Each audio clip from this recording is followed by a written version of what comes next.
Bom dia a todos, bom dia. Sejam muito bem-vindos ao nosso sexto webinar. Hoje com um tema super interessante e atual: negócios em tempo de pandemia. Agradecemos aos nossos palestrantes por nos trazerem o dia a dia do escritório. Antes de dar início, peço a todos licença para pedir que elevemos nossos pensamentos a uma vítima fatal e alguns feridos em um acidente de trem ocorrido nessa madrugada aqui em Curitiba. O micro-ônibus que se chocou com o trem transportava funcionários de uma empresa cliente da Andersen Balão Advocacia. Estamos muito tristes e consternados e chocados com o evento. Aos familiares das vítimas, os nossos profundos sentimentos. Muito bem. Dr. Maicon, por favor, vamos lá.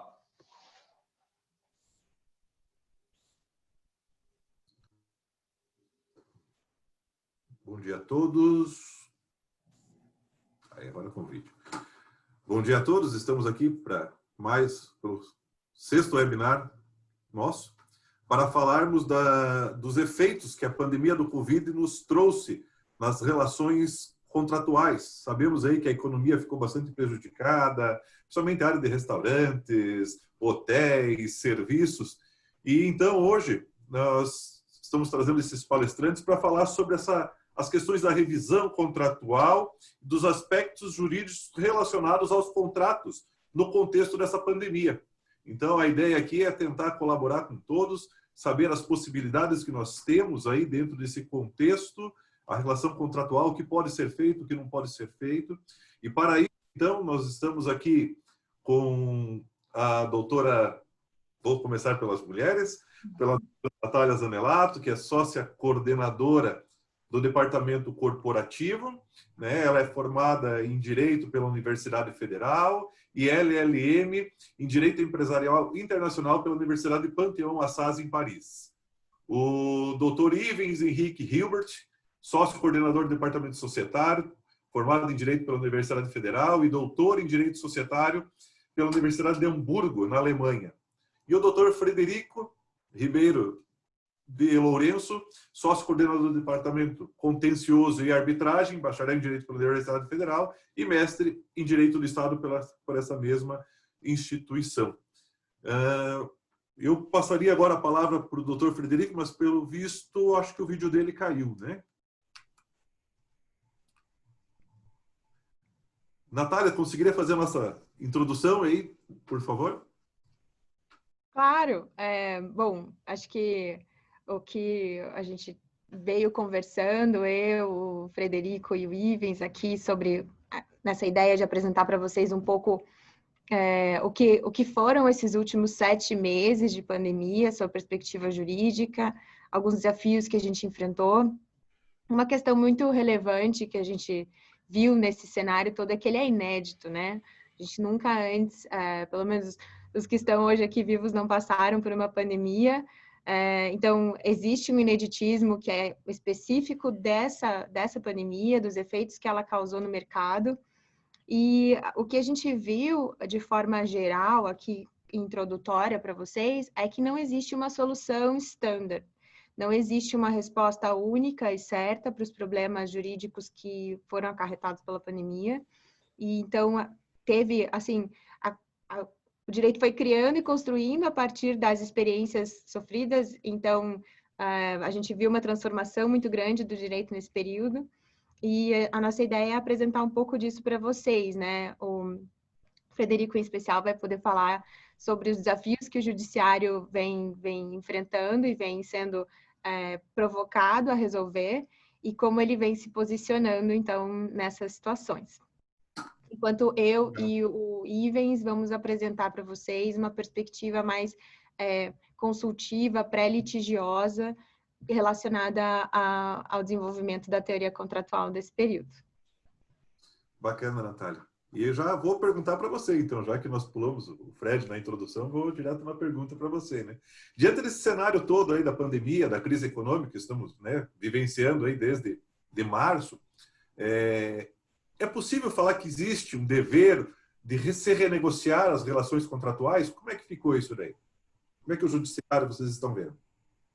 Pois essa é uma excelente pergunta, Michael. Existe um dever de renegociar o contrato. Então, dando um passo atrás e pensar, então, se existe de fato um dever do contratante de se colocar em uma renegociação, dando um passo atrás, o que eu gostaria de falar para vocês é o seguinte: o tema da revisão dos contratos, ele não é novo, né? Ele não surgiu com a pandemia, mas ele acompanha o desenvolvimento da teoria jurídica há séculos. E não é a primeira vez em que a gente se depara com circunstâncias supervenientes, né, que surgem no decorrer da execução do contrato e que dificultam o cumprimento dele. Mas, de outro lado,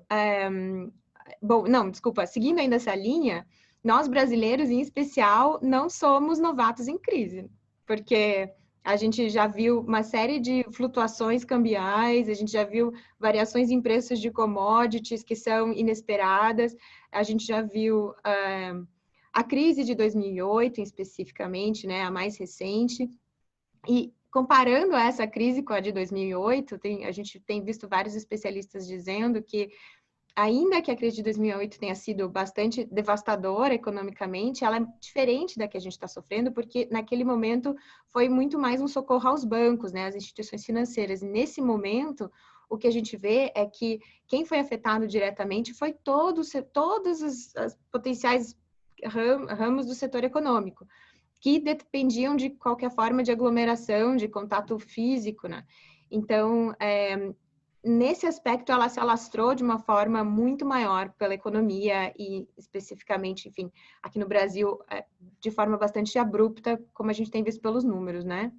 Dos infectados e dos mortos. Então, o que a gente pode falar a respeito disso? Então, voltando naquela ideia do dever de renegociar, é que a teoria contratual, ela se desenvolveu sob uma perspectiva muito liberal e da autonomia privada, né, da ideia de que o empresário tem o direito de ir construir o seu negócio, de ir atrás, de firmar contratos e de se vincular. Então, para que isso pudesse acontecer de forma sólida, que desse segurança, criou-se essa teoria de que o contrato forma uma lei entre as partes. Então, é isso, o contrato forma uma lei entre as partes decidem se vincular e aquele contrato vira lei entre elas. Então, elas têm que cumprir o contrato estritamente nos limites contratados. E aí, como dentro dessa lógica surge uma ideia do dever de renegociar, quando existe, então, essa alteração superveniente aí das circunstâncias.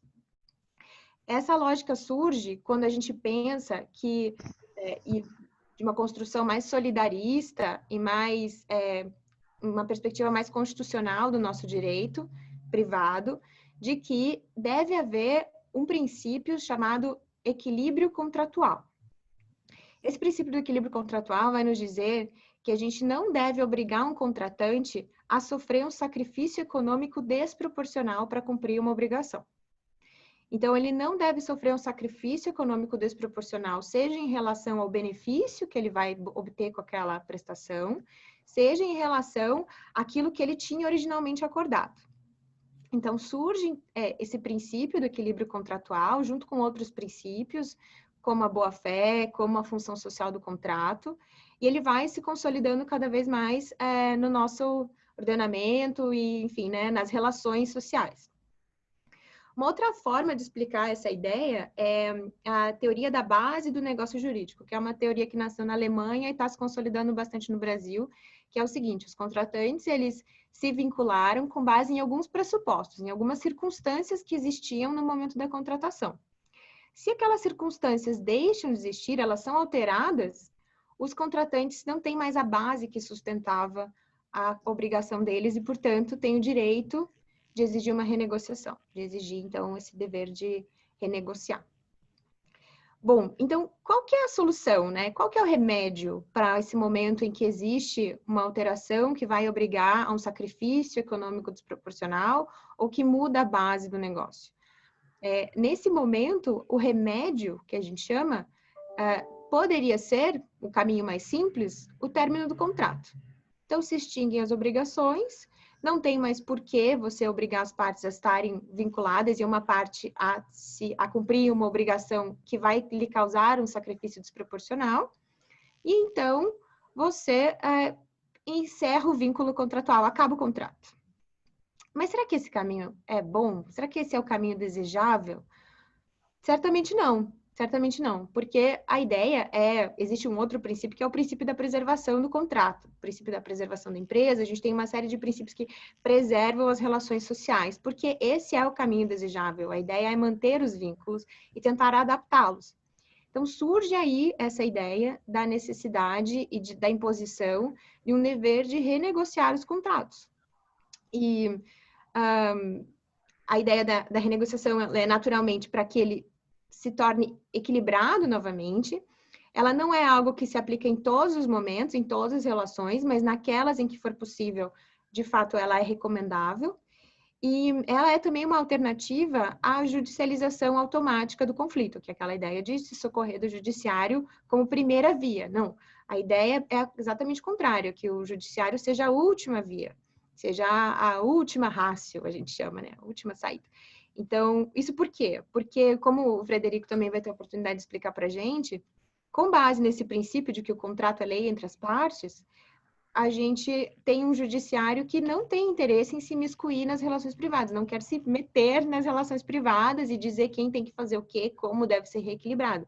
Então, o melhor caminho é que as partes, e aqui essa ideia, né, disso que eu estou explicando para vocês, encorajar as partes a renegociar sempre que possível. Então, acho que é um pouco por aí essa ideia do dever de renegociar, Michael. Bacana. Também, só aproveitando, falar para os que estão nos assistindo, é um bate-papo.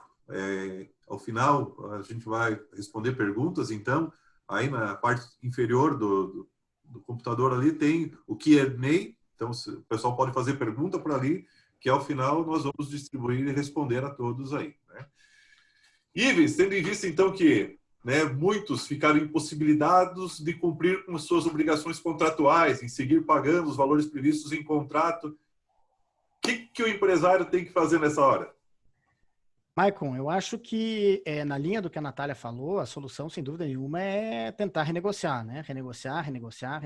Eu acho que isso faz parte do próprio conteúdo de um contrato de longo prazo, né? Quando nós falamos de contrato de execução instantânea, evidentemente isso não se aplica dessa forma, mas todos aqueles contratos que se prolongam no tempo precisam em algum momento ser renegociados, e crises surgem justamente como um vetor para que essas renegociações ocorram, né? Ainda que talvez nós tenhamos um pouco de dificuldade de estabelecer um dever de renegociar no direito brasileiro, né? A Natália colocou muito bem as bases dessa teoria, como ela vem sendo imaginada no direito brasileiro, mas o fato é que não existe nenhuma regra clara e evidente que obrigue uma das partes a negociar, como também não existem sanções diretas e facilmente executáveis pelo fato de alguém não renegociar, mas ainda assim a renegociação se impõe no sentido de que ela provavelmente implica uma situação de ganha-ganha, ao passo que o prolongamento da crise, sobretudo um comportamento oportunístico de uma das partes para aproveitar depois uma discussão judicial e ter mais argumentos para tentar renegociar esse contrato judicialmente, vai trazer muito mais problemas para ambas as partes e possivelmente acabe resultando numa situação de perde-perde para as partes. Então, renegociar por si só é algo extremamente importante, né? Em outros países, esse dever de renegociar, inclusive, tem previsões claramente estabelecidas. Me parece que o mais interessante são justamente aqueles ordenamentos em que essas previsões dizem respeito a uma preclusão de poder discutir posteriormente temas se isso não for tratado pela via negocial previamente. Porque o que nós temos aqui no Brasil, na verdade, como consequência jurídica, se nós aceitarmos um dever de renegociar, a consequência jurídica geral seja uma indenização em perdas e danos, em que a gente teria talvez um pouco de dificuldade de quantificar o que é o dano específico de não ter renegociado num determinado momento, né? Essa preclusão de não poder discutir alguns temas posteriormente, acho que é muito interessante nesse sentido.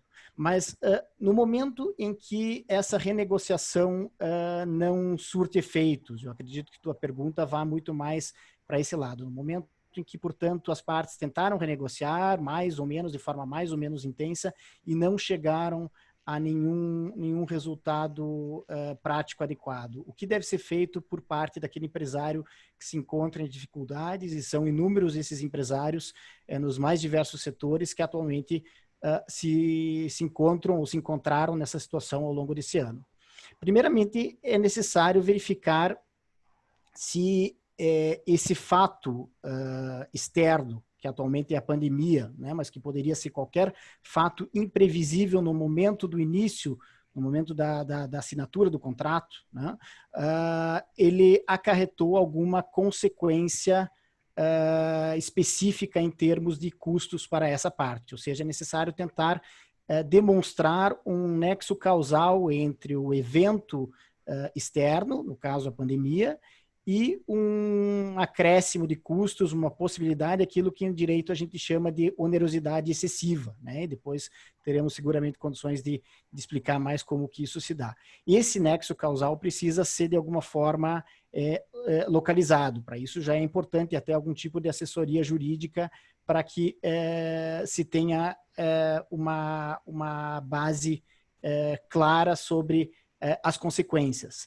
Esse dano, essa onerosidade, ela não pode ser uma onerosidade subjetiva, ela não pode ser simplesmente algo que decorra de uma incapacidade de pagar suas dívidas, né? O empresário não pode simplesmente dizer, olha, estou com dificuldades financeiras, portanto quero renegociar meu contrato.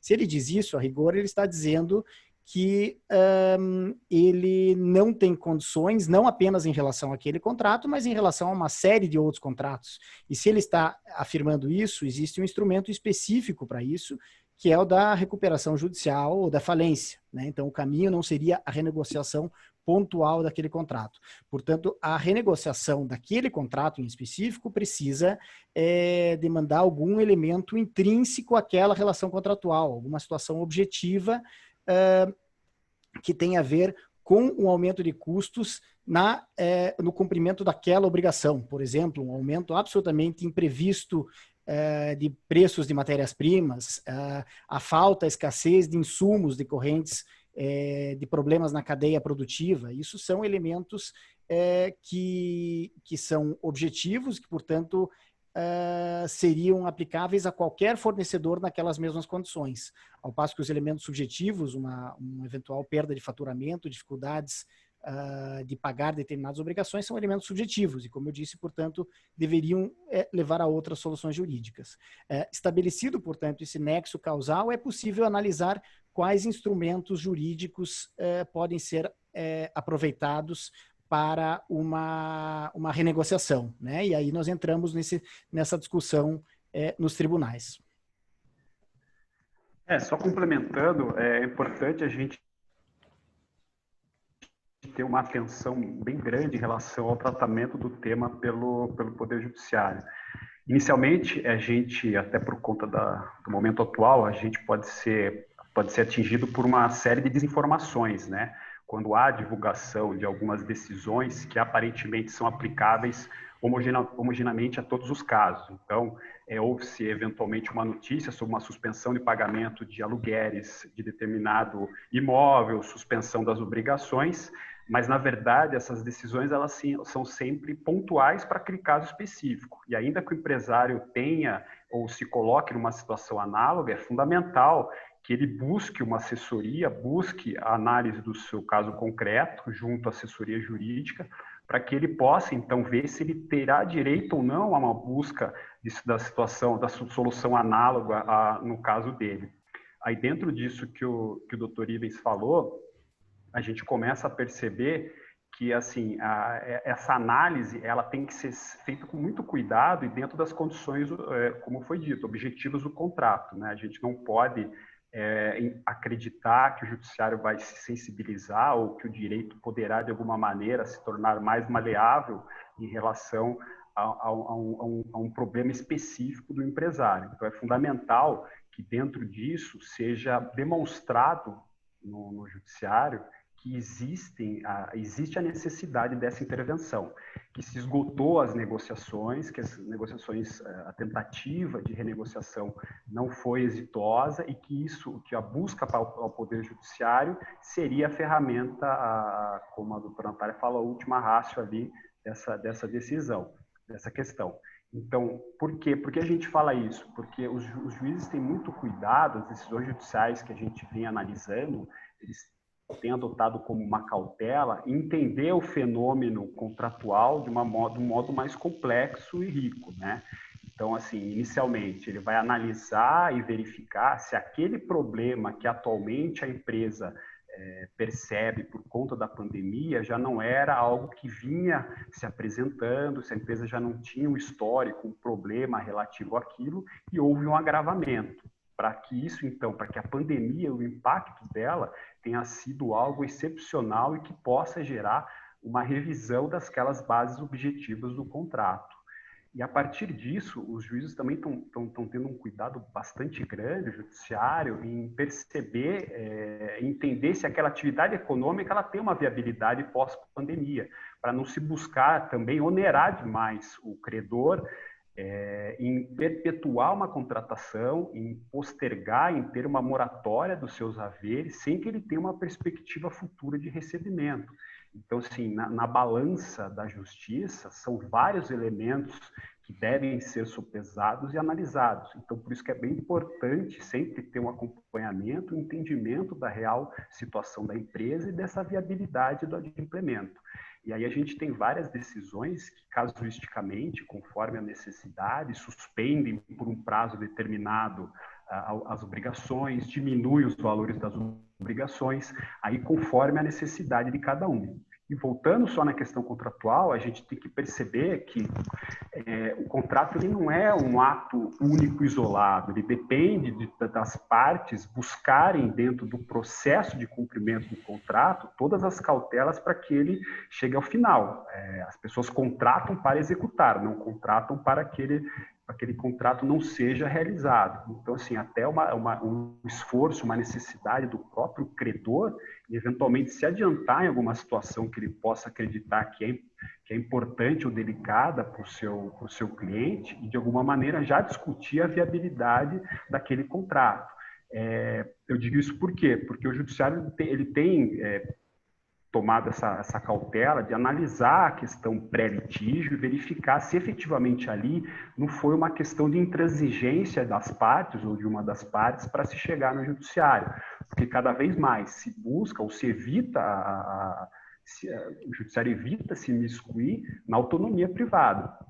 Até a gente teve uma alteração legislativa do ano passado que deixou bem claro isso e colocou expressamente no nosso Código Civil que a intervenção nos contratos deve se dar de uma forma absolutamente residual e só quando necessário. Então, assim, a lógica do sistema hoje é evitar que isso aconteça. É claro que a gente fala numa relação privada entre empresas. Muitas vezes pode ser que exista uma relação de consumo, outra relação de vulnerabilidade que mereça um tratamento um pouco diferente do Poder Judiciário. Mas, como regra geral, a gente tem que ter esse cuidado, tem que ter essa busca em demonstrar que a contratação ela está sendo privilegiada e que a rusga ali que foi levada ao Judiciário acabou sendo algo inevitável. Também a questão da boa-fé, né, Frederico, doutor Frederico? Acho que é a pauta maior dos contratos. E assim, eu acho que fiquei com uma dúvida aqui, você falou em caso fortuito, força maior e onerosidade excessiva, né, que normalmente estão previstos no contrato. O que diferencia um do outro, Natália, doutora Natália?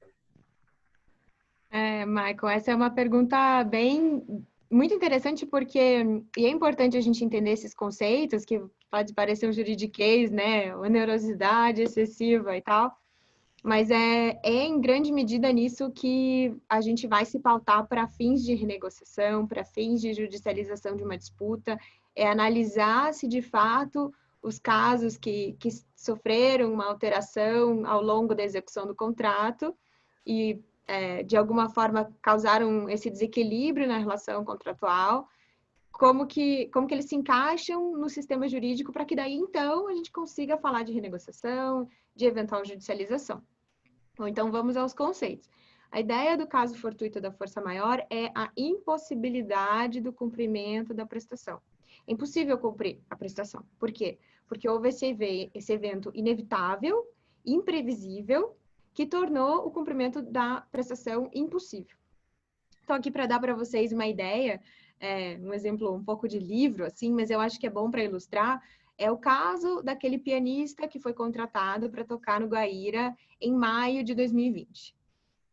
Em maio de 2020, o Guaíra estava fechado por conta das medidas impostas pelo poder público de evitar aglomerações em espaços públicos.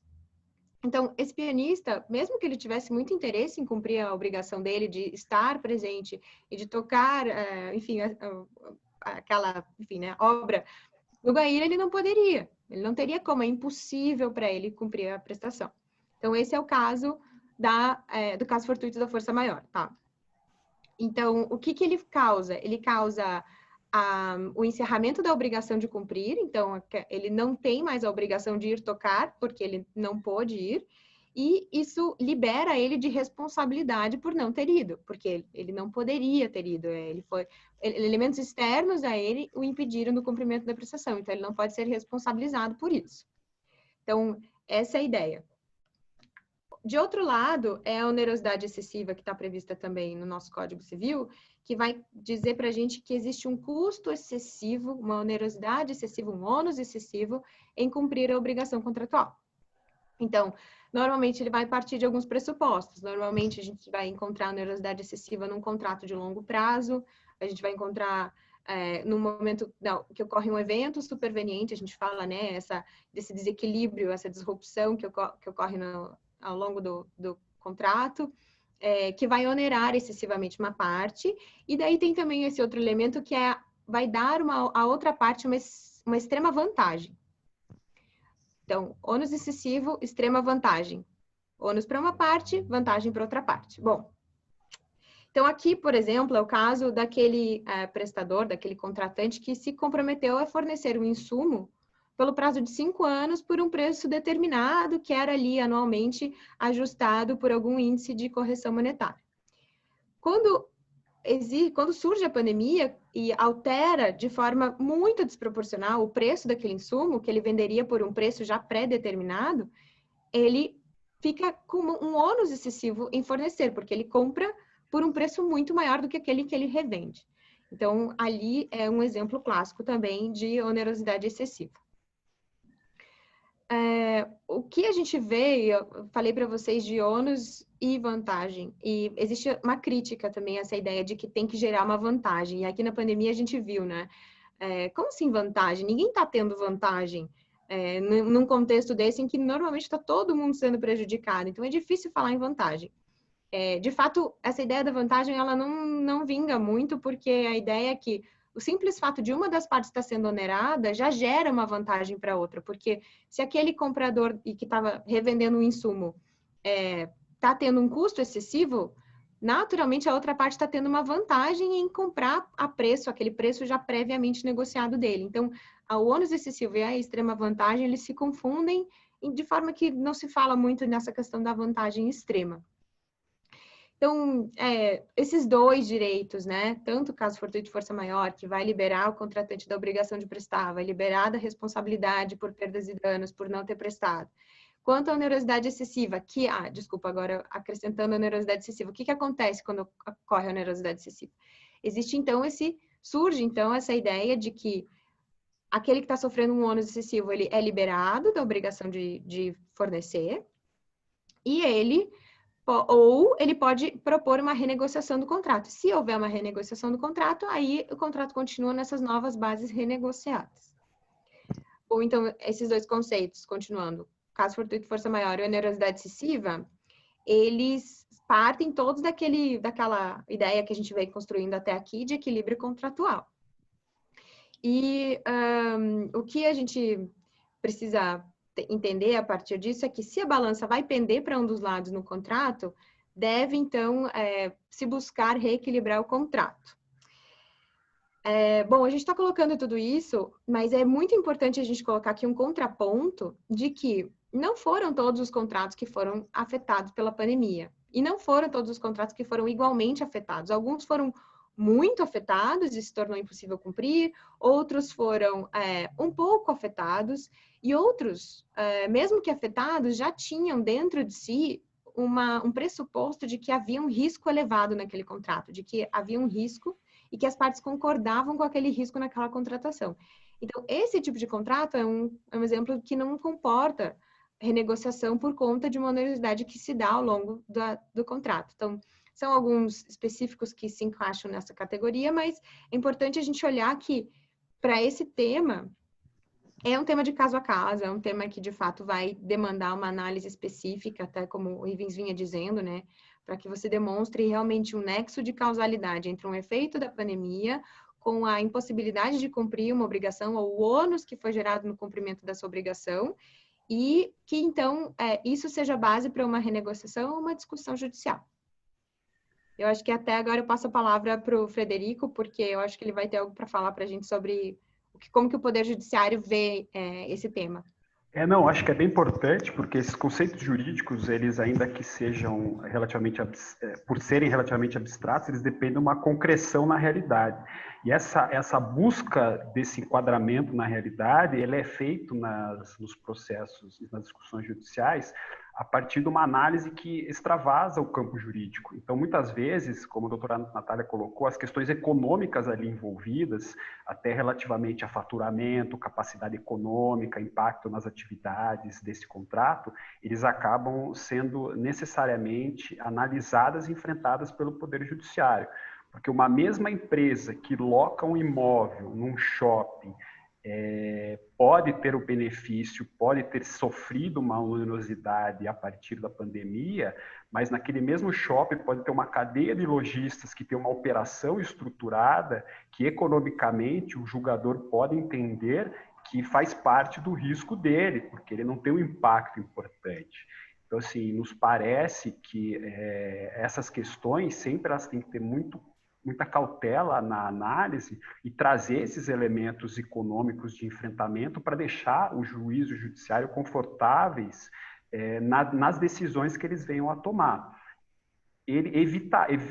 Acredito que se evite qualquer ingresso ou discussão ou quebra da autonomia contratual, mas quando isso é evidente e causa um prejuízo muito grande, necessariamente ou preferivelmente o judiciário tem atuado buscando soluções pontuais, e aí conforme a questão econômica do contrato e conforme aquilo que exista.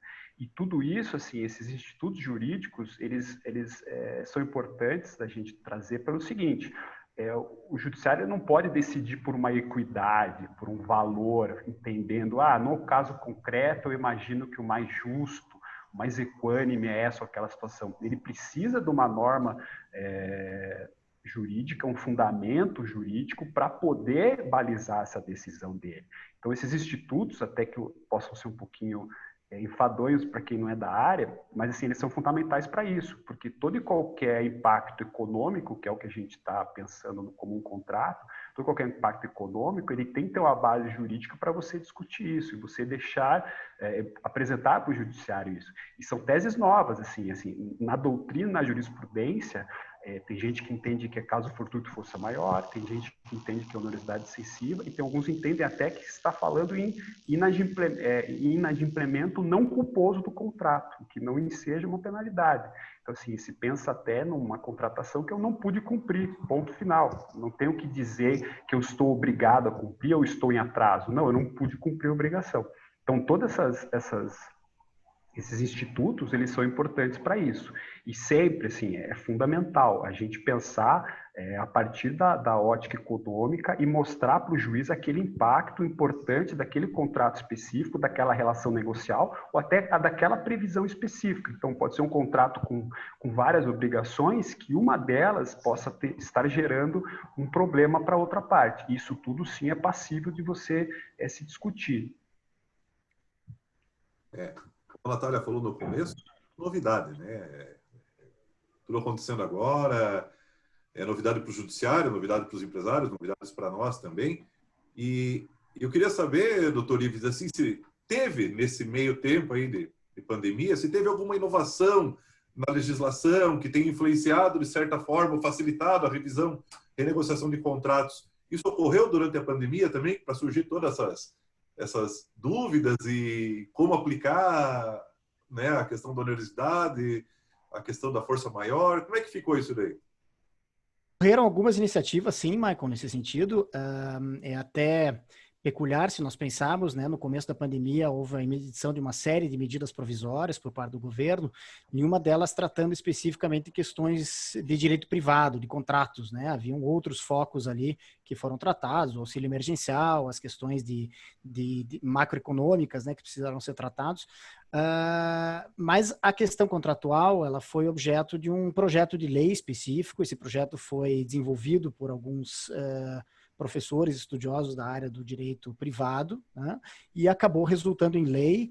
Esse processo, evidentemente, como não é uma medida provisória, que tem uma tramitação mais célere, esse projeto de lei acabou entrando em vigor só em setembro, né, mas retroagiu, de certa forma, a data de início da pandemia, ou seja, o prazo que está sendo colocado ali, o nome, na verdade, do regime, é o regime especial transitório de direito privado, né? A ideia é, na verdade, um regramento excepcional durante esse período da pandemia, e esse período, na verdade, foi estabelecido do dia 20 de março como data início da pandemia, data da edição do Decreto Legislativo número 6, até agora no fim de outubro, dia 30 de outubro.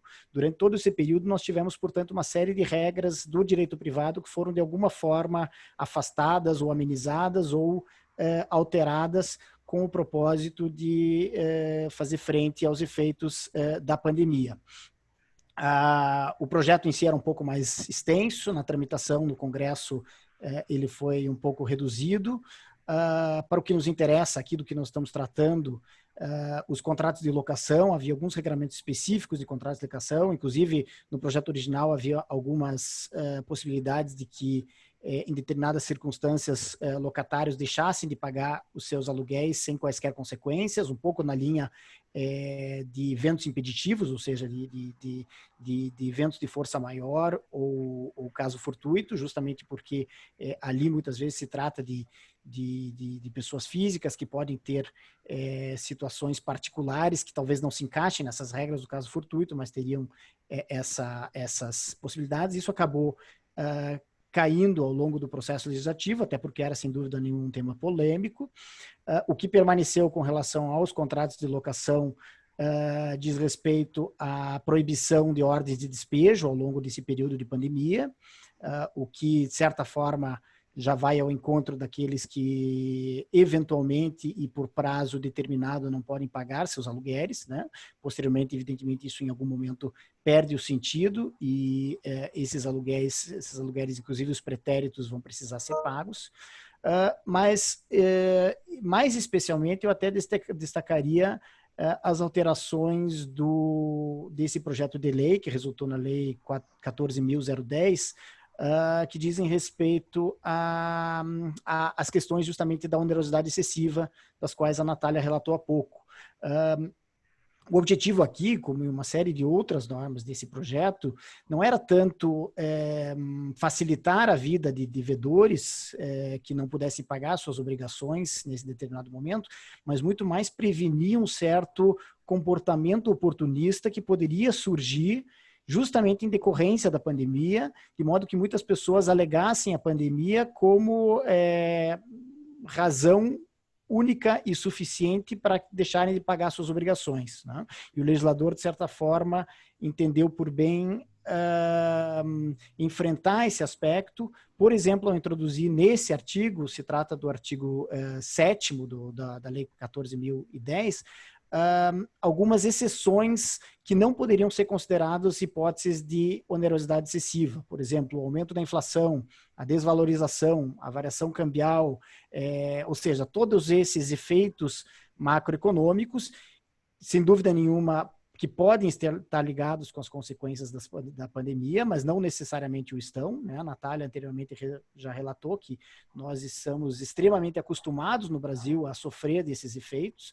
Desde os anos 80, passamos por inúmeras crises econômicas em que tivemos situações de variação cambial elevada, de inflação, de desvalorização da moeda, de alteração do padrão monetário, e que, portanto, por si só não ensejariam uma hipótese de onerosidade excessiva. Mais uma vez, naquela linha do que eu havia dito antes, de que é necessário demonstrar o aspecto específico, o aspecto concreto, interno àquela relação contratual, que acarreta para aquele devedor e acarretaria para qualquer um naquela posição uma situação de onerosidade excessiva. Uma mera alteração na situação macroeconômica também não pode ser alegada. Essa lei, portanto, ela está em vigor, como eu disse, até o dia 30/10. Não temos notícia no momento de qualquer renovação, embora ainda estejamos aí dentro do quadro da pandemia, né? Alguns dos efeitos macroeconômicos de dificuldade de cumprir contratos, eles surgem agora, né? Alguns já haviam sido manifestados lá em março, abril, nos primeiros meses, mas em algumas cadeias produtivas nós temos os problemas para cumprir contratos que surgem justamente nesse momento, como consequência de uma série de fatores que foram se seguindo ao início dessa crise, mas ainda assim não temos nenhuma notícia até o momento de uma renovação dessa lei. Atualmente, considerando estarmos no dia 20 de outubro, eu imaginaria que só mesmo através de uma medida provisória isso seria possível nesse momento, né? Ou através de um projeto de lei com uma tramitação muito célere no Congresso. Mas eu acredito que a tendência talvez seja que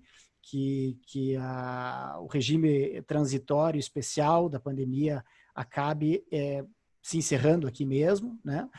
E depois voltamos novamente ao regramento normal do Código Civil. Mas o fato é, como o Frederico havia dito, que muito mais, talvez até do que alterações pontuais na lei, o que nós precisamos é de padrões normativos um pouco mais claros, e isso se dá justamente à medida em que os tribunais vão decidindo uma série de casos e consolidando determinados entendimentos.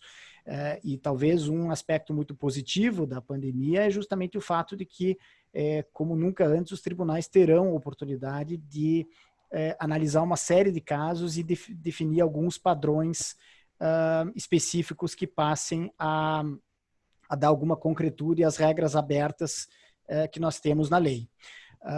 Isso é importante para evitar, por exemplo, algumas decisões que me chamaram particularmente a atenção, uma delas que reduziu o preço de locação, no caso de um posto de gasolina, em 50%, até que o PIB retomasse os níveis anteriores à pandemia, né? Quer dizer, a mera vinculação ao PIB me parece absolutamente despropositada, né? Nós podemos ter um quadro recessivo bastante extenso, que vai ser consequência da pandemia, mas pode também ser uma série de consequências de outras situações, e uma intervenção dessa natureza numa relação de locação, vinculando ao PIB, que é um índice macroeconômico que não tem nenhuma relação com aquele contrato. Se nós multiplicarmos essa decisão para uma série de contratos de locação, aí sim nós temos impactos muito maiores no PIB, né? Se todos os contratos de locação deixarem de ser pagos à razão de 50%.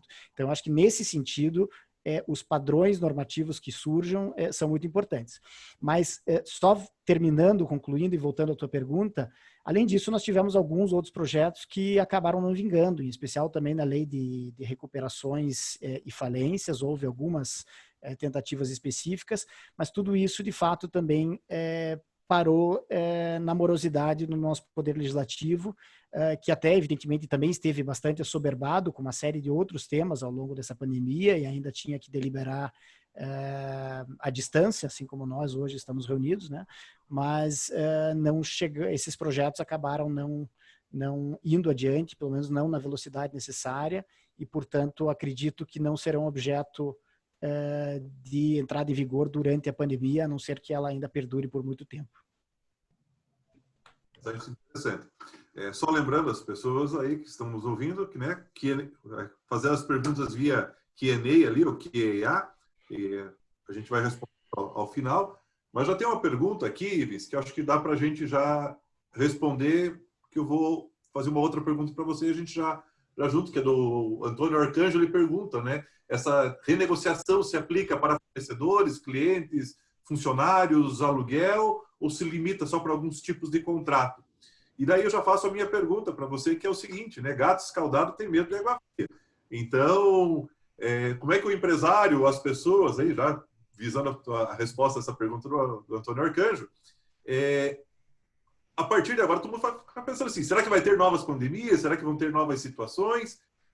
Como é que eu devo me prevenir? Como é que eu vou pensar já nos contratos se houver outras, ou até mesmo na vigência do Covid-19? Como é que fica essa situação aí? Acho que a tua pergunta, em conjunto com a pergunta anterior do Miguel Arcanjo, é muito interessante porque nos leva justamente, eu acho que a mensagem fundamental que talvez nós acabemos extraindo dessa discussão.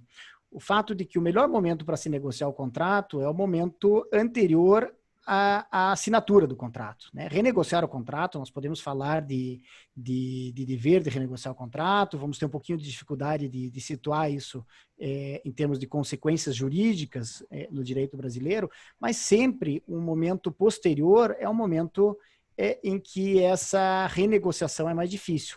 Portanto, nós pensarmos o contrato desde o início e cuidarmos das cláusulas com uma assessoria jurídica adequada, pensando como, naquela situação específica, diante do objeto daquele contrato específico, podemos nos proteger. Evidentemente que nós não vamos saber quais são os fatos imprevisíveis que vão surgir, né? Hoje nós temos uma pandemia que no ano passado não era prevista. Daqui a 2 ou 3 anos nós podemos ter outros fatos imprevisíveis, né? E talvez a tendência seja até que no mundo nós venhamos a enfrentar mais situações imprevisíveis do que num passado recente, né? Isso tudo precisa ser pensado no momento da elaboração do contrato. Portanto, uma boa cláusula de força maior e caso fortuito, que vá um pouco além do que diz a lei simplesmente fala que suspendem-se as obrigações durante aquele evento, mas talvez atrelar essa cláusula, aí sim, dentro do contrato, um dever claro de renegociação, né? As partes elas são obrigadas a renegociar esse contrato diante da verificação de uma situação de caso fortuito ou força maior. Ou então uma cláusula muito bem estabelecida de onerosidade excessiva, na qual, por exemplo, nós também já pensemos em excluir algumas hipóteses, dizer que tais hipóteses não serão consideradas onerosidade excessiva, porque nós já as conhecemos, ou pelo menos podemos cogitar que elas entrem que elas ocorram ao longo da execução do nosso contrato, né? Isso nos dá um pouco mais de segurança diante da imprevisibilidade das decisões judiciais, né? Nós podemos pensar também em cláusulas um pouco mais extensas de resolução de conflitos, né? Partindo de um dever de renegociar, ou seja, um prazo para que as partes de fato renegociem esse contrato, passando eventualmente por uma mediação. Existe hoje uma série de instrumentos muito interessantes de mediação que podem nos ajudar, e redundando eventualmente, e se o custo do contrato também permitir, numa cláusula de arbitragem, em que às vezes existe um conhecimento técnico mais adequado e também uma proteção às informações confidenciais mais ampla do que a discussão perante o judiciário. Essas soluções, portanto, são todas soluções que podem ser pensadas no momento da elaboração do contrato e que nos dariam muito mais segurança como empresários. Caso isso não seja feito, ou com relação àqueles contratos já existentes, e aí entrando mais a pergunta do espectador, me parece que o dever de renegociação, ele, de uma forma genérica, nós podemos falar em uma obrigação, pelo menos uma obrigação moral de renegociação, a gente sempre vai ter. Um dever jurídico nós podemos tentar extrair, mas sem dúvida nenhuma sempre vamos enfrentar uma ou outra dificuldade em fazer valer isso, caso isso não seja cumprido posteriormente. Acho que essencialmente é isso. Só fazer uma complementação, inclusive nisso que o Dr. Ives mencionou, né? Às vezes o legislativo ele demora para dar as respostas adequadas por questões ali que não vale nem a pena a gente entrar. Mas o judiciário, de alguma maneira, também ele é um pouco atento e busca uma reatividade imediata, até por conta dos impactos que isso vem a ter, né? Então, por exemplo, o Conselho Nacional de Justiça, lá em final de março agora, ele já fez uma recomendação, a recomendação número 63, onde estipulou uma série de questões orientativas para os juízes acerca de algumas questões pontuais. Claro, questões de criminais, de ocupação de presídio, e algumas questões de enfrentamento de processo de recuperação judicial. E outros casos, o CNJ recomendou, inclusive, que todas, como medida de prevenção à crise econômica, que os juízes avaliassem com especial cautela o deferimento de medidas de urgência, decretação de despejo por falta de pagamento e realização de atos executivos de natureza patrimonial em desfavor de empresas e demais agentes econômicos em ações judiciais que demandem obrigações inadimplidas durante a vigência do decreto, ou do decreto legislativo relativo à pandemia. Quer dizer, de alguma maneira, o judiciário já percebeu os potenciais problemas e uma eventual solução e suspendeu ou recomendou aos juízes que tivessem uma cautela redobrada, uma atenção maior no tratamento desses temas.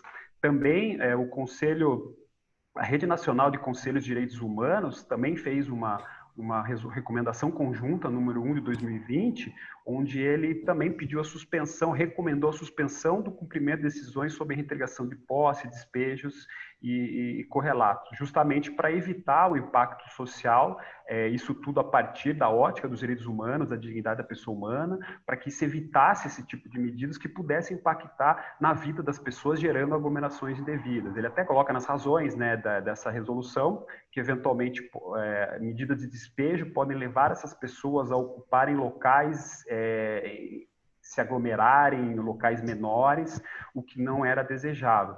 Então, sempre a gente vai ter essa reatividade um pouco mais orientativa e, paulatinamente, a gente vai entender os efeitos da pandemia e o enfrentamento que o Poder Judiciário vem a fazer. Vai durar muito tempo, vai ainda alguns meses ou anos até para virem decisões, e nesse momento a gente está verificando e analisando medidas judiciais que buscam evitar o agravamento dos problemas da pandemia.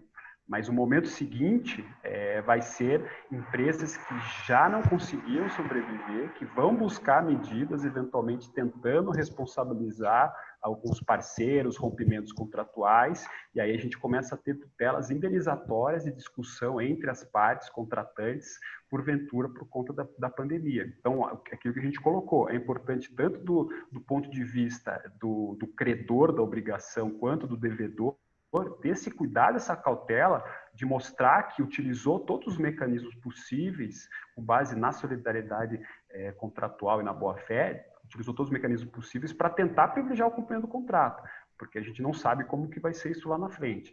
Infelizmente, até essa decisão que o Dr. Ives colocou, dos 50% aterrado ao PIB, é sintomático, assim, de alguns perfis de decisão um pouco mais...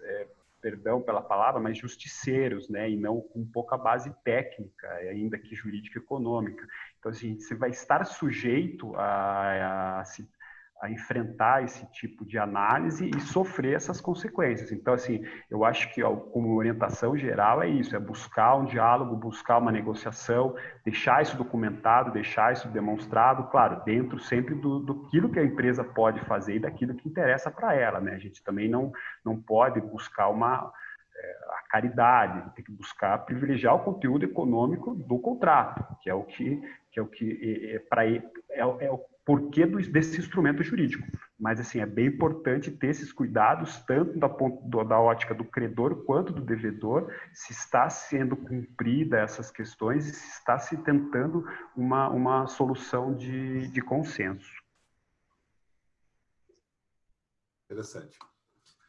Bom, doutora Natália, queria saber quais são as ferramentas que se utilizam em contratos complexos, né, como os da construção civil, que tem a finalidade de evitar uma judicialização de todas as demandas, enfim.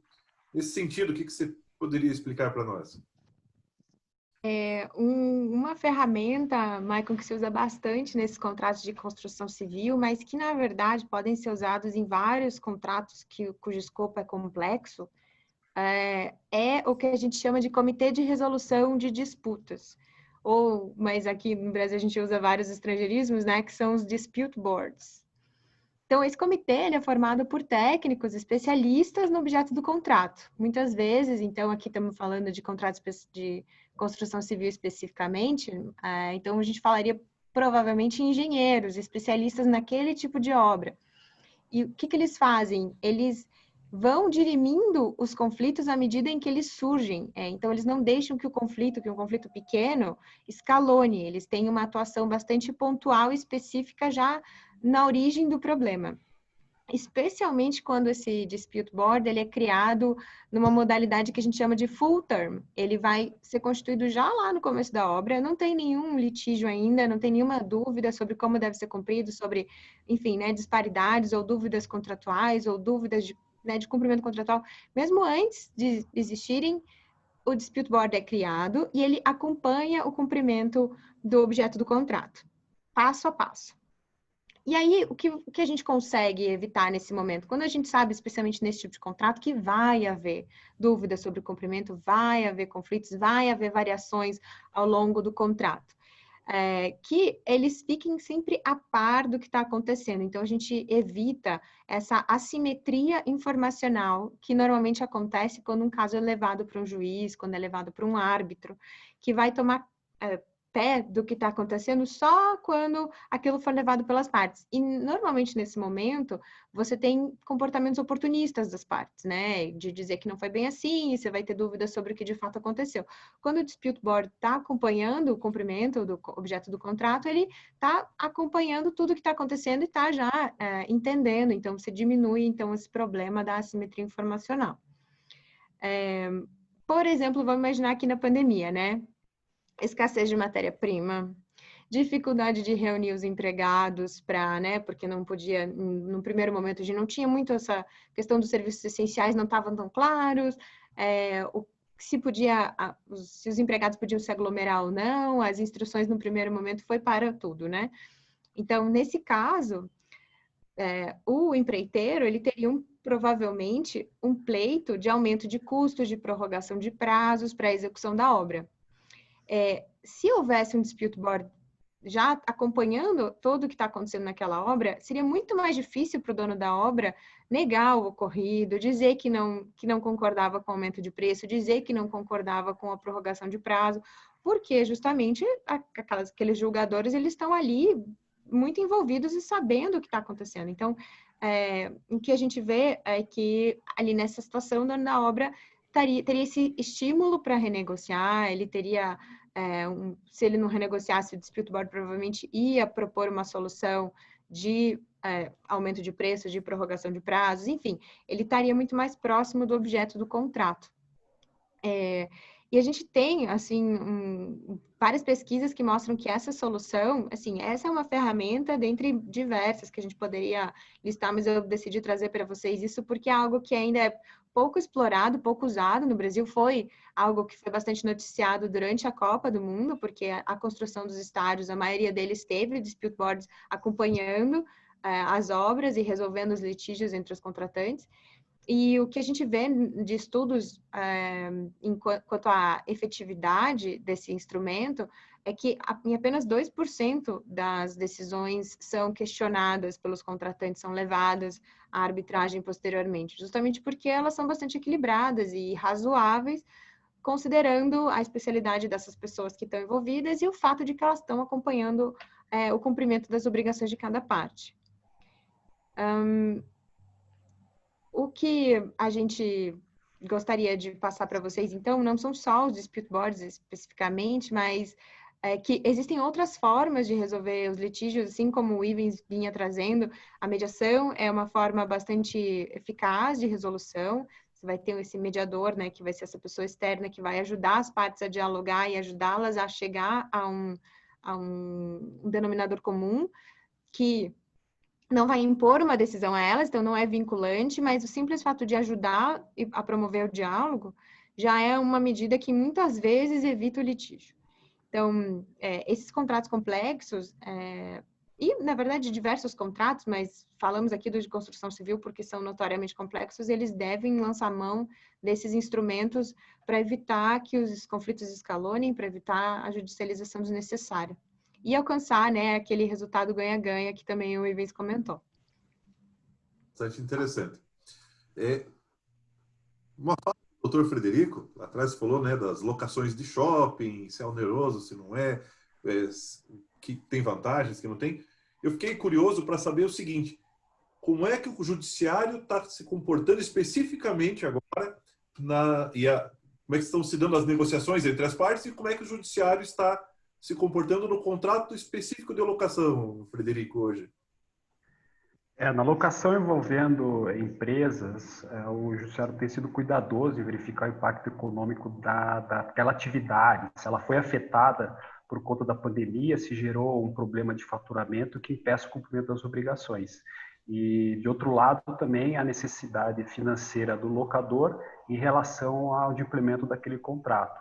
E a gente tem as mais variadas decisões, né? A gente tem questões que reduzem o valor da locação em 1/3, tem algumas decisões que já suspendeu essa locação por um prazo de 3 a 6 meses, mas ressalvando que o pagamento desses valores não ficará esquecido e será no momento oportuno devidamente pago, e algumas outras situações onde simplesmente não se deferem as liminares de desocupação. Então, assim, é muito plural ali o entendimento e vai de acordo com o caso concreto. Mas certamente não há máximo uma moratória, mas não há um perdão da dívida, né? A obrigação ela não desaparece, ela pode ser modulada temporariamente. E aqui a gente esclarece que o julgador tem a possibilidade de deferir as medidas que entenda necessárias para a resolução do litígio, principalmente liminares, e eventualmente alterar um pouco aquilo que foi pedido, né? E dentro do caso concreto buscar aquilo que ele entenda como mais adequado. Mas, assim, no judiciário paranaense, o que a gente tem visto, assim, são discussões, bastante discussões, né? Assim, tem mais de 100 julgados já sobre casos de pandemia, e muitos deles, eles buscam isso, né? Eles, no primeiro momento, eles tentam verificar se é hipótese de o judiciário ingressar na análise contratual, se efetivamente houve algo que impactou ao cumprimento daquela obrigação para que se busque o pedido judicial e, a partir disso, adotar as medidas necessárias. Aqui não é o foco, mas, claro, quando envolve consumidor ou até empresas que possam ser equiparadas a essa condição em relações de consumo, você tem previsões legislativas no Código de Defesa do Consumidor que justamente indicam que tem que haver um equilíbrio dessa relação contratual. Então, você tem vários fundamentos em relação a isso. Agora, nos parece que a tendência é essa, assim, a tendência é muito específica, até porque hoje as pessoas já estão vivendo essa realidade, já têm uma empatia ou até antipatia em determinados comportamentos que acabam afetando até as decisões e a solução dos conflitos, né? Até pensando nisso, o judiciário ele já está estruturando mais os seus centros de conciliação e mediação e oferta até essas possibilidades ali, como a doutora Natália falou, para quem sequer ingressou no judiciário. Você pode buscar o judiciário para fazer uma mediação privada. Então, assim, eles estão treinando, o CNJ tem curso de formação em mediação, conciliadores, justamente para essas soluções. Nos parece a tendência e é sempre a busca de toda a doutrina em prol da solução desses painéis de solução alternativa que não cheguem até o judiciário. Mas é algo assim, que talvez agora amadureça de uma maneira mais rápida e melhor e as pessoas comecem a perceber que a gente não pode, de repente, esperar ou ter o tempo de resposta que o Poder Judiciário precisa para fazer as análises mais adequadas. Então, assim, assumir a responsabilidade dos contratos, assumir a gerência dele, tentar uma negociação, é algo fundamental. Mas, claro, o Judiciário lá é a nossa última instância. Se for necessário, a gente vai buscar e quando há essa preocupação e essa demonstração de que houve efetivamente a tentativa de solucionar, a argumentação e a possibilidade de se discutir isso judicialmente, ela se torna muito mais robusta. Entendi. Nós estamos aí no dia, mas vamos estender mais um pouquinho. Temos aí fazer uma última pergunta para o Fred agora, e daí na sequência da resposta do Dr. Frederico, vamos responder algumas questões aqui feitas aí pelos nossos, quem está nos assistindo. Fred, Dr. Frederico, pandemia e poder judiciário, né? Qual tem sido a orientação jurisprudencial? Quais são os temas que estão mais recorrentes? Quais são os efeitos desse distanciamento dos jurisdicionados frente a essa questão da pandemia? A gente teve uma questão prática, né, que foi praticamente a paralisação das atividades presenciais, ainda que tenha ocorrido o funcionamento remoto, mas diversas ações e atos processuais, como eventuais citações, cumprimentos liminares, não foram cumpridos. Então, de alguma maneira, houve uma moratória branca em relação a várias questões. Outros casos, alguns juízes, pontualmente, quando você busca medidas constritivas de patrimônio em relação aos devedores, eles já espontaneamente indicavam a pandemia como uma situação excepcional. Então, assim, a discussão ela tem sido feita muito do caso a caso. Como foi dito aqui anteriormente, né, se tentou utilizar a pandemia como um coringa para toda e qualquer situação de dificuldade econômica, buscando benefícios indistintamente. Mas, passado o susto inicial do que aconteceu, isso me parece que o judiciário sempre foi bem sereno em relação a isso. Ele percebe e analisa no caso concreto se houve efetivamente esse impacto, né? Não basta uma simples e genérica alegação, e sim uma demonstração efetiva dessas questões.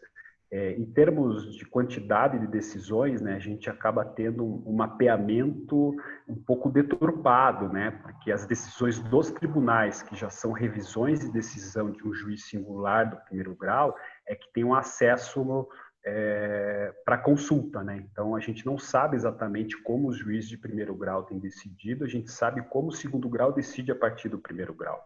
Mas, de uma forma geral, são essas as cautelas que ele tem adotado. Ele tem, primeiro, sopesado se a dificuldade ou inadimplemento contratual é pretérito ou atual em relação à pandemia, ou seja, se a pandemia foi o motivo. A partir disso, se isso gerou efetivamente um impacto na atividade econômica que impeça algum cumprimento desse contrato, e aí, na sequência, buscou mitigar esses danos dentro de um prazo razoável, né, de 3 a 6 meses, com suspensão de exigibilidade, suspensão de inscrição em cadastro de devedores, medidas que não melindrem o devedor ou não constranjam ele na continuidade da sua atividade econômica.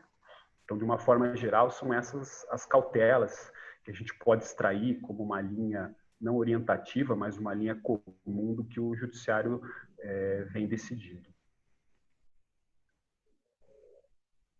É isso aí, então. Obrigado, Fred, pela resposta, todas as perguntas que eu fiz aqui até agora. Agora vou passar para algumas perguntas aqui que foram feitas no Q&A, né? A Márcia Magali Lima, ela fala assim, a pandemia levou ao cancelamento de vários pedidos por conta da redução de volume de produção, né? Então, quanto a esse contrato, quando esse contrato se refere a fornecimento de equipamentos e precisa ser cancelado o pedido, existe uma base jurídica para rediscutir multas previamente previstas? Acho que a doutora Natália consegue me responder essa aí para a Márcia?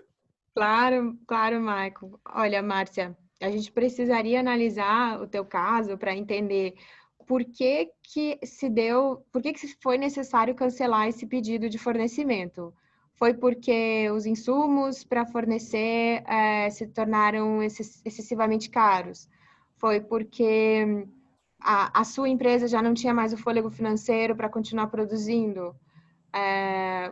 Foi um elemento objetivo da obrigação, que é o que a gente normalmente busca, né? Algo que realmente tornaria aquela obrigação de fornecer cara para qualquer pessoa que estivesse participando, e não algo tão especificamente relacionado a sua capacidade financeira, né? Que aí já seria uma discussão um pouco mais complexa, é difícil de demonstrar, afastar uma penalidade pelo não fornecimento, por exemplo. Então, a gente teria que ver se, de fato, você tem uma justificativa relacionada à pandemia para dizer que houve um aumento nos custos de produção, que aí, então, levou à impossibilidade do fornecimento, que, então, justificaria o teu não fornecimento, que possivelmente te enquadraria ele num caso de caso fortuito ou força maior, ou se foi algo que tornou tua obrigação excessivamente onerosa e que implicaria numa rediscussão de preços, que seria, na verdade, o primeiro caminho para, se não fosse possível, então, cancelar o contrato. Então, a gente teria que usar esses elementos que a gente trabalhou hoje para aplicar no seu caso e ver, bom, existe a possibilidade de evitar aqui ou reduzir uma multa por conta, né, da demonstração desse nexo de causalidade entre a pandemia e a minha dificuldade em fornecer? Se possível, aí a gente poderia eventualmente considerar a redução da multa, ou mesmo uma renegociação, prorrogação do prazo de fornecimento, enfim, o que fizesse mais sentido para vocês, né? Talvez o Ivens queira me complementar aqui. Não, acho que você deu uma resposta absolutamente completa. A situação precisa ser analisada caso a caso, tendo em vista o tipo de fornecimento e o tipo de dificuldade, né? Mas, sem dúvida nenhuma, existem aí uma série de instrumentos que podem ser utilizados para revisar alguns aspectos desse contrato. A Débora Martins aqui pergunta o seguinte: alguns contratos possuem previsão de renegociação, com base na alteração de tributos ou demais circunstâncias que interfiram diretamente no valor, sem limitar as hipóteses. Essas disposições podem ser a base para a renegociação? Ivens. Podem também ser. Na verdade, eu acho que essa pergunta vai um pouco na linha da anterior. É necessário realmente analisar a situação concreta. Muitas vezes a gente também tem que separar aqui as disposições contratuais, ou seja, as regras constantes do instrumento contratual, daquelas práticas específicas existentes entre as partes e como as partes, na prática, levaram esse contrato adiante, sobretudo quando se trata de contratos de duração mais extensa. É comum que existam regras não necessariamente escritas no contrato original, mas regras que se tornaram vigentes entre as partes, porque, de certa forma, corresponderam à prática que se desenvolveu entre as partes, e é necessário analisar, então, todos esses aspectos para verificar o que pode ser feito em termos de alteração das condições negociais. Eu acho que é importante apenas nós voltarmos àquela nossa premissa inicial, né? E isso é extremamente importante. A manutenção, a força normativa dos contratos, ela é a regra do direito civil, né? As hipóteses de revisão, elas são excepcionais. Então, evidentemente que nós não podemos, sem dúvida nenhuma, em situações como essa de pandemia, nós tendemos naturalmente a buscar revisar todos os nossos contratos, porque todos eles nos ajudam, digamos assim, a revisão de todos os nossos contratos, em tese, melhora a nossa situação econômico-financeira, mas essa revisão ela precisará ser feita de forma muito pontual, de forma que a gente precisa analisar exatamente em quais casos, em quais tipos de contratos, em quais tipos de fornecimento existe alguma base para revisão. E nesses poderá haver ação. Como a Natália já havia dito, a mera demonstração de dificuldade financeira de uma das partes não é motivo por si só para a revisão do contrato, ainda que muitas vezes os tribunais, os juízes tenham se sensibilizado com situações particulares das partes. Isso também é normal. Muitas vezes esses argumentos acabam sendo também trazidos, mas eles serão argumentos secundários. O que interessa é a situação objetiva de impossibilidade de cumprimento daquele contrato específico. Ok, devido ao adiantar da hora, vamos responder somente mais uma, aí já vamos partir para o nosso fim aqui, né? O Ricardo Cipulo, ele coloca aqui uma pergunta bastante interessante, me gerou curiosidade agora. Ele fala assim: como estão sendo tratados os prazos de denúncia dos contratos durante a pandemia. Por exemplo, um contrato cuja renovação deveria ter sido solicitada em junho e, pela confusão criada pela pandemia, com negócios fechados, foco em gestão de caixa, obtenção de recursos, foi solicitada essa prorrogação somente em julho. Há algum waiver previsto nesses casos? Acho que o Dr. Frederico poderia...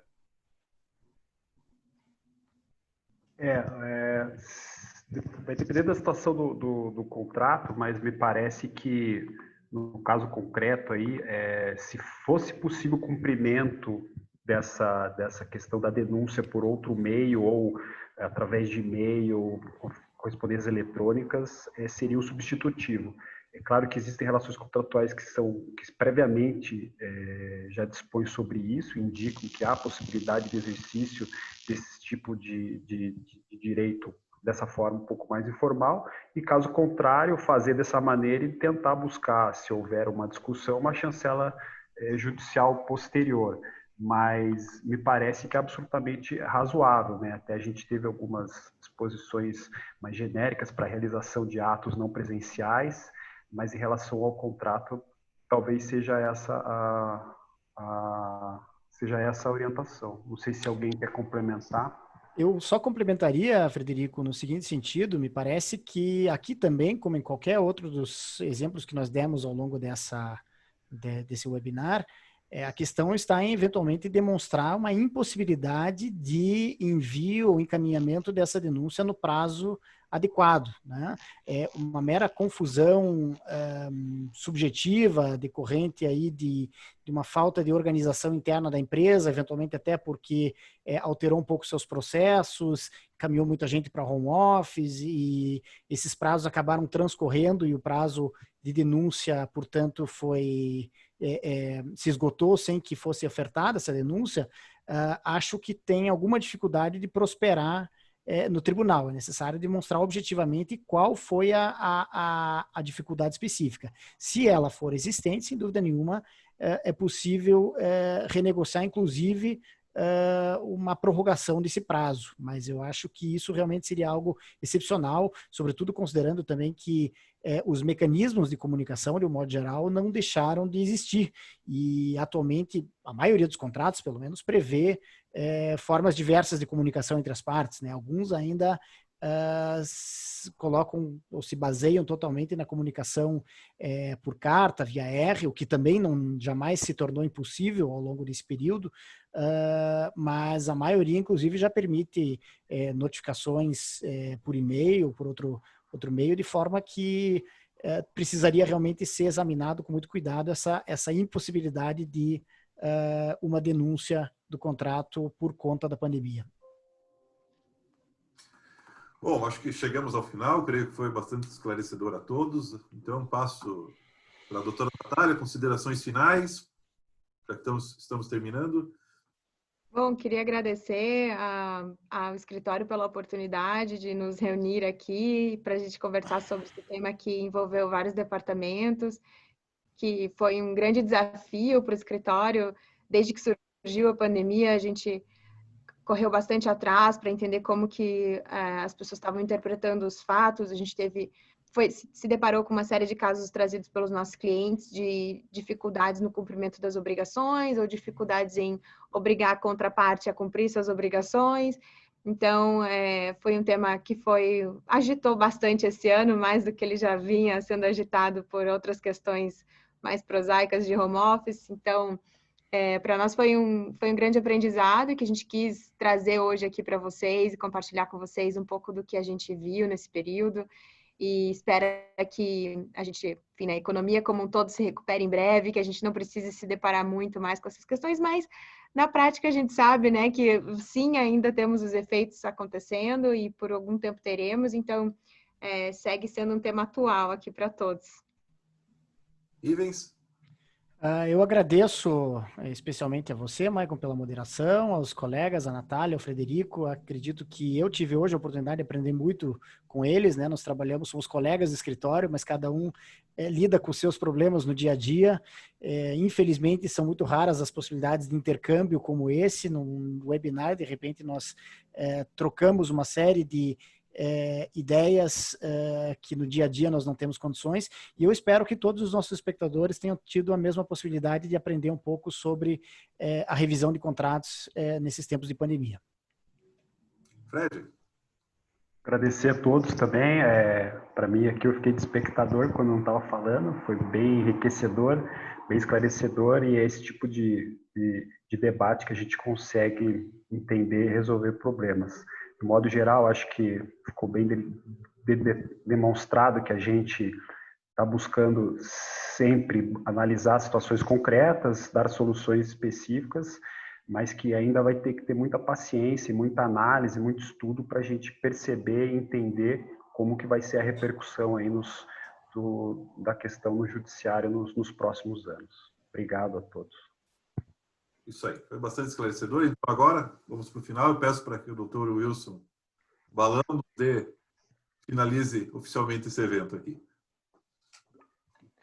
Bom, foi muito bom. Parabéns aos nossos... Eu estou sem imagem aqui. Parabéns aos nossos palestrantes. Muito obrigado, doutora Natália, doutor Ivens, doutor Frederico, Maicon, por ter conduzido tão bem esse nosso debate. E obrigado a vocês que estiveram conosco até agora. E tão logo nós tenhamos um novo webinar, nós tornaremos conhecidos. Então, tenham todos um bom dia de trabalho. Grande abraço a todos. Até mais, pessoal.